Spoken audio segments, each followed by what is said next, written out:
O Irã anunciou neste domingo que definiu um sucessor para o líder supremo Ali Khamenei, morto já no início do conflito no Oriente Médio.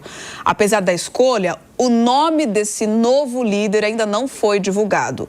O nosso correspondente Luca Bassani tem as informações ao vivo. Luca Bassani, seja bem-vindo esta manhã de domingo aqui no Jornal da Manhã. Desde sempre a gente tem antecipado aqui que o nome de um possível líder, novo líder, também automaticamente se tornaria um nome alvo nesse conflito. Pode ser esse o motivo da cautela na divulgação de quem é o novo líder supremo? Bom dia mais uma vez.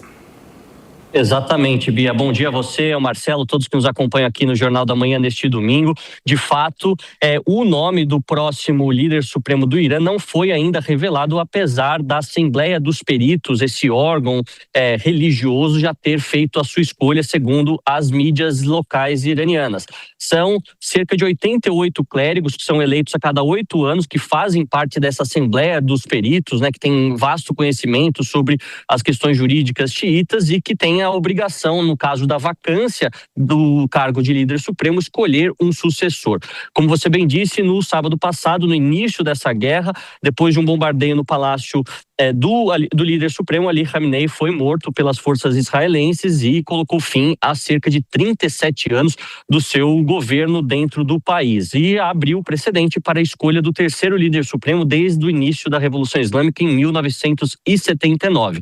Todavia, os nomes ainda não foram divulgados, o nome mais especificamente, porque Israel já anunciou, através do seu ministro da Defesa e de outros porta-vozes das forças de defesa de Israel, que qualquer pessoa que for onde quer que ela esteja, será alvo de operações, já que o objetivo do Estado de Israel é exatamente acabar com qualquer tipo de sucessão dentro do país. Ao mesmo tempo, nós vemos que há vários rumores sobre quem poderia ser este líder supremo. Muitos apontam para Mojtaba Khamenei, que era o filho de Ali Khamenei, o segundo filho dele, de 56 anos, alguém que não tem tanta influência perante os clérigos, mas tem forte influência perante a Guarda Revolucionária Islâmica. Exatamente por isso, neste momento de guerra, talvez fosse um nome muito adequado, de acordo com o que dizem também alguns dos bastidores dentro do Irã. Ao mesmo tempo, vemos outros nomes como Ali Reza Araf, que é uma pessoa um pouco mais institucional, que poderia ocupar esse cargo de maneira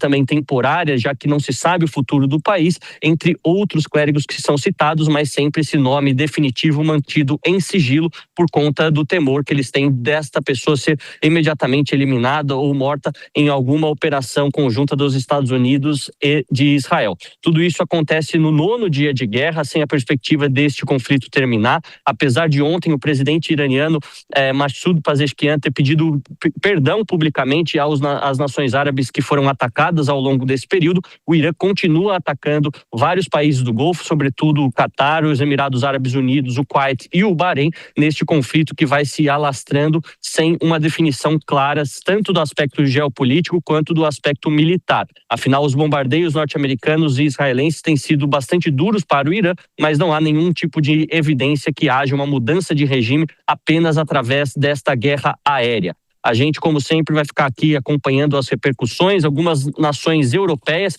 se colocaram favoravelmente à posição de Donald Trump e Netanyahu, tantas outras assumiram uma posição de neutralidade, temendo que qualquer tipo de iniciativa possa resultar com o aumento dos casos de terrorismo internamente, algo que já foi ameaçado também por algumas células islamistas dentro do continente europeu. A gente vai ficar aqui acompanhando tudo ao longo deste final de semana e com certeza na semana que vem.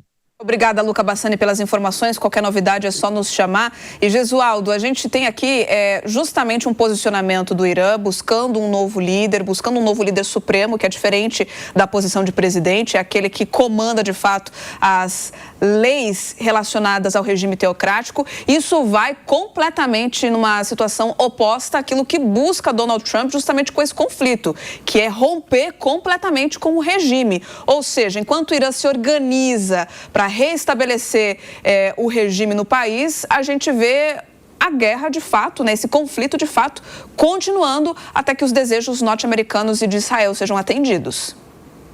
É bem diferente, por exemplo, a relação, e já fazendo um paralelismo com a Venezuela, em que os Estados Unidos simplesmente obliteraram do poder o Maduro, as instituições se mantêm, o madurismo se mantém, entretanto curvado aos interesses norte-americanos, por uma questão ideológica, econômica e até de sobrevivência do próprio regime, que é do lado dos Estados Unidos, a Venezuela é muito próxima. No Irã é bem diferente. Essa revolução que levou em 79 os ayatollahs ao poder foi inclusive uma revolução contra o governo que era apoiado pelos Estados Unidos. Em 53, Mossadegh sofre um golpe apoiado pelos Estados Unidos, porque também naquela época ele que pretendia privatizar o petróleo, e havia um interesse tanto dos Estados Unidos e da Inglaterra no petróleo iraniano. Depois coloca-se no poder alguém aliado ao Ocidente, em especial aos Estados Unidos, altamente corrupto e também perseguidor de oposição, o que culmina com a Revolução de 79, com o governo que nós temos até agora.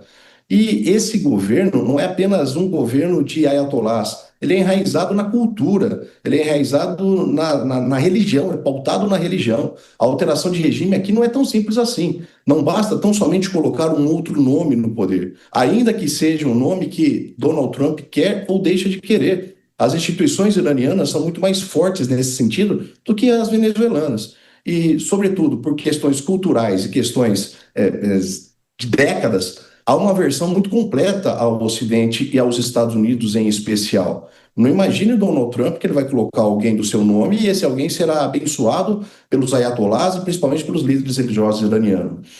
A continuar da forma como está, é aquela velha frase da diplomacia internacional. Uma guerra se inicia, mas a gente sabe quando termina. A possibilidade de uma guerra civil no Irã é bastante factível.